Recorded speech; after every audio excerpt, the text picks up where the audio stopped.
রান্নাঘরে সকলকে জানাই স্বাগত। আজকে নিয়ে এসেছি দেখুন শাক। এই শাকটা সবাই নিশ্চয়ই চেনেন, হিমচে শাক।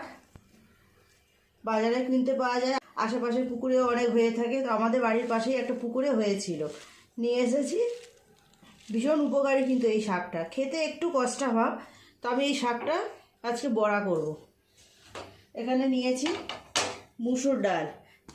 সকালবেলায় মুসুর ডালটা ভিজিয়ে দিয়েছিলাম, জলটাও ছেঁকে নিয়েছি। মুসুর ডাল, পেঁয়াজ, লঙ্কা, কাঁচা লঙ্কা দিয়ে বড়া করব। খুব সুন্দর খেতে হয় এগুলো। আর এই শাকটা কিন্তু খাওয়া ভীষণ উপকারী। শাকটাকে ছোট্ট ছোট্ট করে কেটে নেব।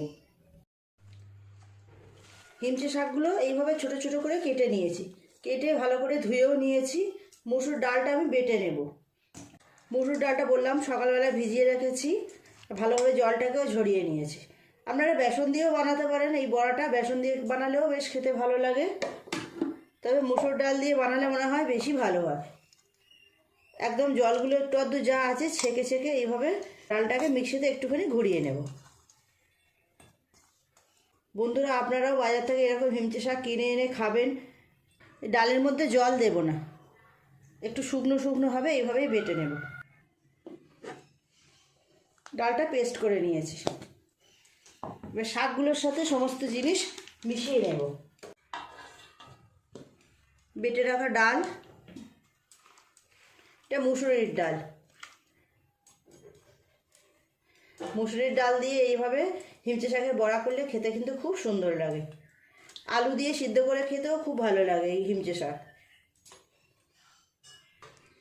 এই ডালের মধ্যে শাকগুলো দিয়ে দেব, আর এর সাথে আরও কিছু জিনিস মেশাবো।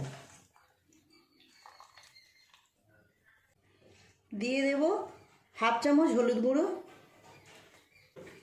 স্বাদ মতো নুন দেব, আর অল্প একটু দিয়ে দেব কুচিয়ে রাখা লঙ্কা। আমি এখানে 3টে লঙ্কা ছোটো ছোটো করে কুচিয়ে নিয়েছি। আপনারা যদি আরও বেশি ঝাল পছন্দ করেন তাহলে আর একটু বেশি ঝাল দিতে পারেন। আর দিয়ে দেবো পেঁয়াজ কুচি। এখানে একটা বড় সাইজের পেঁয়াজ আমি এরকম ছোটো ছোটো করে কুচিয়ে রেখেছি। সমস্ত জিনিসগুলো একসাথে খুব ভালোভাবে মাখিয়ে নেব।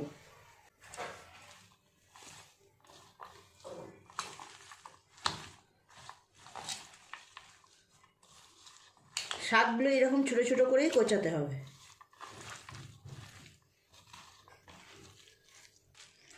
শাকের সাথে সমস্ত জিনিস খুব ভালো করে এরকম মাখিয়ে নিলাম। এটা 5 মিনিটের জন্য রেখে দেব। রেখে দিলে শাকগুলো আর একটু নরম হয়ে যাবে।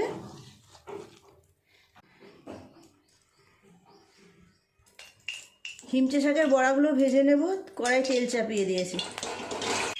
শাকের সঙ্গে সমস্ত কিছু দিয়ে 5-7 মিনিট মিশিয়ে রেখেছিলাম। শাকগুলো বেশ নরম হয়ে গেছে।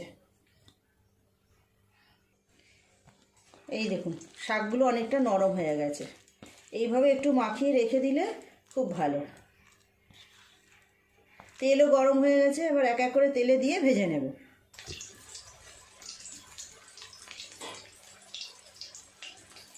এই বড়াটা আপনারা ভাতের সাথে খেতে পারেন, শুধু মুখে খেতে পারেন, বা সন্ধ্যাবেলায় মুড়ির সাথেও খেতে পারেন। যেভাবেই খান ভালো লাগবে খেতে। এইভাবে ছোট ছোট করে দিয়ে দেব।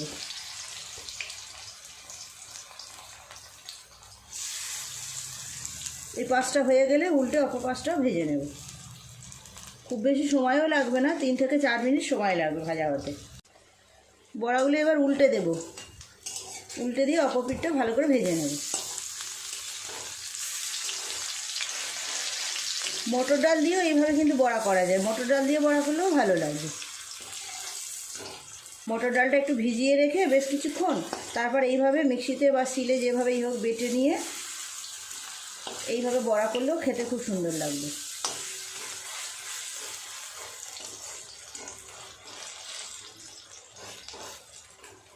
এইভাবে একটু চেপে চেপে দিলাম, তাহলে ভিতর পর্যন্ত খুব ভালোভাবে ভাজা হবে। বড়াগুলো উল্টে পাল্টে দুটো পাশ খুব ভালোভাবে ভেজে নিয়েছি। তুলে নেব এবার।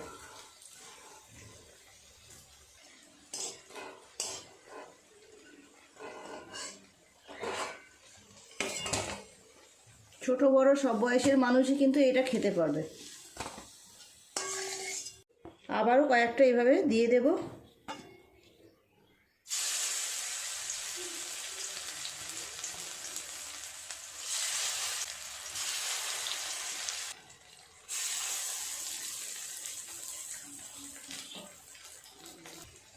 এই বড়াগুলো উল্টে পাল্টে ভালো করে ভেজে নিয়েছি, তুলে নেব। আর অল্প একটু আছে, করে নিলে হয়ে যাবে। এই বড়া দুটো ভাজা হয়ে গেছে, তুলে নেব। সবগুলোই ভাজা হয়ে গেল।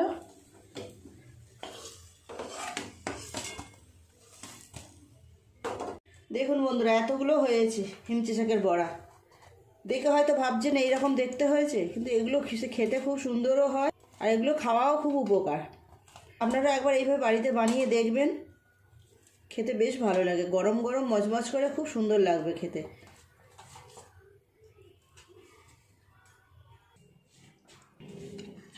বন্ধুরা, তৈরি হয়ে গেল খুব সহজেই হিমচে শাকের বড়া। আমি তো মুসুর ডাল ভিজিয়ে বেটে করেছি। আপনারা মটর ডাল ভিজিয়ে বেটে করতে পারেন বা বেসন দিয়েও করতে পারেন এরম বড়া। যেটা দিয়েই করুন না কেন, খেতে কিন্তু খুবই সুন্দর লাগে। প্লিজ বন্ধুরা, আজকের রেসিপিটা কেমন লাগলো কমেন্ট করে জানাবেন। ভালো লাগলে একটা লাইক করে দেবেন। আমার চ্যানেলটি এখনও পর্যন্ত যারা সাবস্ক্রাইব করেনি, প্লিজ আমার চ্যানেলটি সাবস্ক্রাইব করে পাশে থাকা বেল ঘন্টিটা ক্লিক করে দেবেন। তাহলে যখনই আমি এরকম নতুন কোনো ভিডিও আপলোড করব, সাথে সাথে সবার আগে আপনার নোটিফিকেশনে পৌঁছে যাবে। সবাই খুব ভালো থাকবেন। দেখা হচ্ছে পরের দিন নতুন কোনো রেসিপির সাথে। নমস্কার।